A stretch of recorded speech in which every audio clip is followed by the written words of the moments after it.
I am returning to Trench. I am Clancy.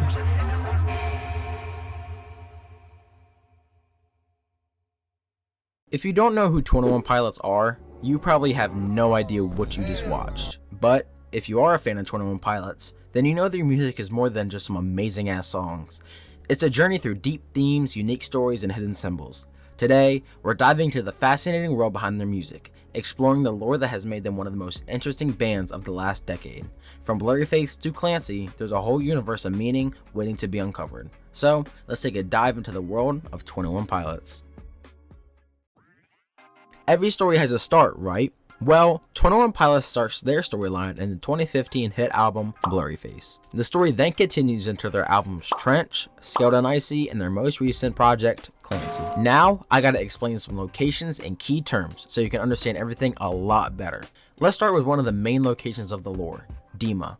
Dema is depicted as a dark, oppressive city surrounded by a high wall, preventing its citizens from escaping. This city is controlled by a group of 9 leaders called the Bishops, who are shown to hold immense power over its residents, forcing them to live in fear and under constant surveillance. This city is located on the continent called Trench. I should probably tell you what that is.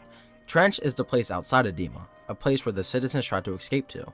The group called the Banditos also live in Trench. Another key location is an island called Voldsoy. It's an island off the shore of Trench. It for some reason has a large population of Neds.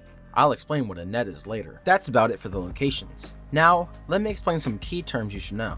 The first thing I'll go over is the corrupt religion that runs through the city of Dema. It's called Vialism. It teaches that taking one's own life is the only way to paradise. It also allows the person to become a vessel for the bishops to use with the power known as seizing. The idea to seizing is that you can control dead bodies for a certain amount of time.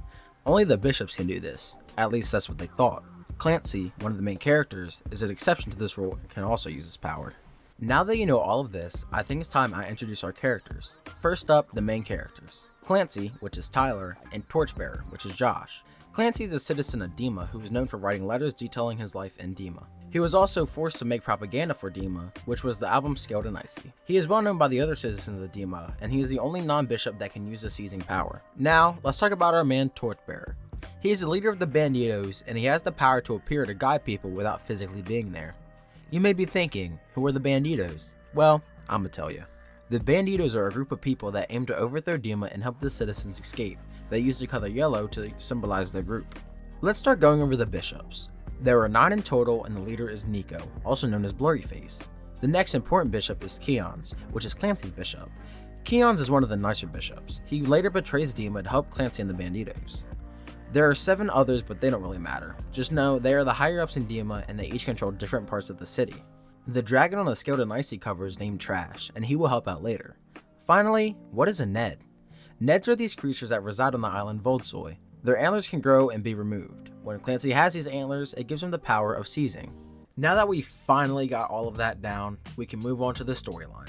I won't be going into crazy detail on a lot of stuff, I'm just explaining the story as simple as possible. This journey is around a decade long, so I'm trying my best to summarize it all. This band has sent the community on many hunts trying to figure out clues, dissect codes, and even find hidden messages on website. Also, if you're enjoying the video so far, please subscribe. It's free and it helps out my channel a lot. Anyways, let's go into the Heavydirtysoul music video, where this whole story begins. Clancy somehow convinces Nico to take him outside of the walls in a car. They drive around for a little bit, but eventually, the Torchbearer steps in to cause a fiery diversion and helps Clancy escape. The car explodes, and Clancy escapes to Trench. Moving on to the Jumpsuit music video. Clancy explores Trench for a while, but while he does that, Nico is on his way. Clancy eventually runs into the Banditos, overlooking him from above. Nico catches up to Clancy and starts taking him back to Dema. As this happens, the Banditos distort Nico by throwing down yellow petals, an effort to help Clancy escape Nico's grasp. Clancy takes this opportunity and runs the hell out of there, but he must not hit legs at the gym often because he falls down and gets captured by Nico. Clancy is then dragged back to Dema. This next part takes place during the Nico and the Niners music video. Clancy is now in Dema, planning an escape. The Banditos break into the city, allowing Clancy and Torchbearer to meet up and start a concert to make a diversion. This allows Clancy and the Banditos a way to escape. After this, during the Levitate music video, The Banditos take Clancy back to their camp. Here is when they teach Clancy their colors and their ways. They pump out some music, but the celebration is cut short. Nico captures Clancy again and drags him back to Dema. At this point, Clancy is now well known by the citizens of Dema from his letters found on the website dema.org and his music diversions. The bishops are low-key pissed off, but they decide to use this to their advantage. They force Clancy to make propaganda to keep the people of Dema within the walls. This then becomes the album Skilled and Icy. Clancy takes this opportunity and sneaks in the message, Clancy is dead. Eventually, during the Saturday music video, the bishops make Clancy perform on a submarine for the VIPs of Dema. But unknown to the bishops, an escape is underway. Keons takes this opportunity to use his seizing power to take control of the ancient sea dragon in his trash and sink the submarine.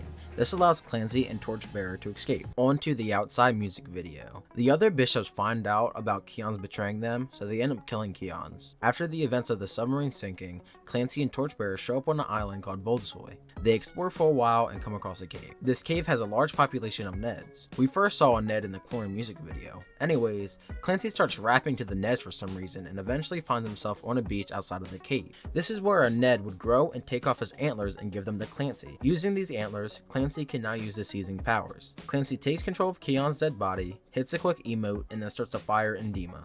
This makes the other bishops be like, holy shit, how did he do that? Clancy and the Torchbearer wait on the island for rescue, intending to finally use this new power to truly fight back against Dema.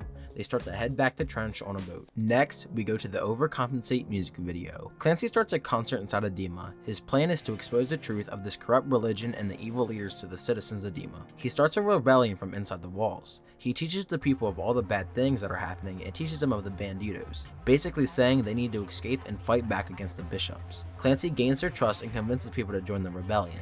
Turns out, Clancy was never actually there during this whole exposed thing. He was seizing a body the whole time. Finally, Clancy and Torchbearer return to Trench. The next part takes place in the Navigating music video. Clancy and Torchbearer explore Trench with other Banditos, and eventually arrive at a Bandito camp. I think.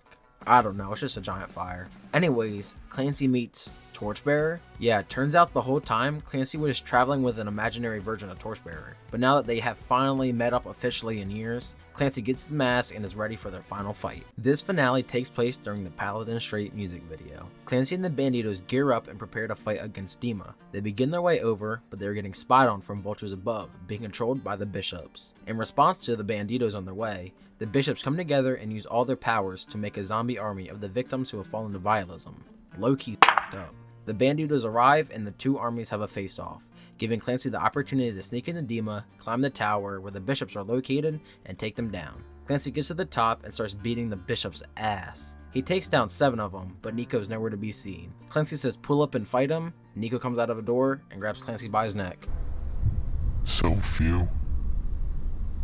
So proud. So emotional. Hello, Clancy.